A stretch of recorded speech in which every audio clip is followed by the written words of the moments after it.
We have another question here from Sister Habiba. She says that the women are more responsible for the bid'ah in India. How do you respond to all these questions? In fact, there are many programs on the Peace TV, alhamdulillah, which focus on removing the bid'ah.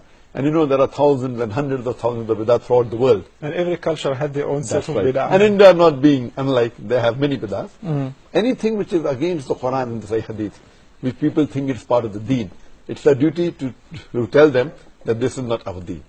And this comes because of the culture. What we realize that Indians, most of us initially, we were Hindus. We don't have Arab blood in us. Maybe a few, but the majority of us, we are coming from a background which were Hindus.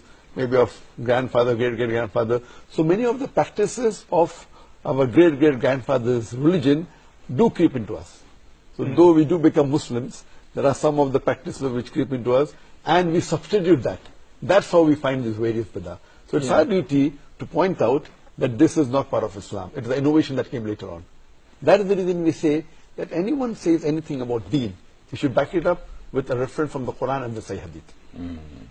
And I say that any scholar says anything, let him be the greatest scholar in the world. We follow Allah, His commandment in the Quran, and the Prophet Muhammad, his commandments, and his way of life, and the next 3 generations.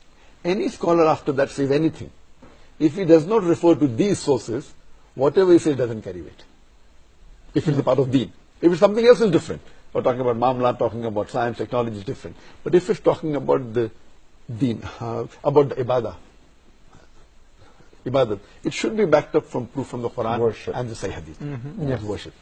So unfortunately, the easiest way to remove it, any scholar says anything, let him be the Muslim. Therefore I say, what Dzakir Naik says in Islam is zero.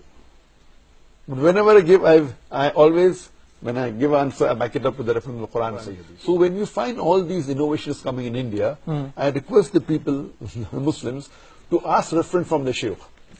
And if the Shaykh give references, backed up with proof, if it's there in the Sahih Hadith, that means that this is the part of deen.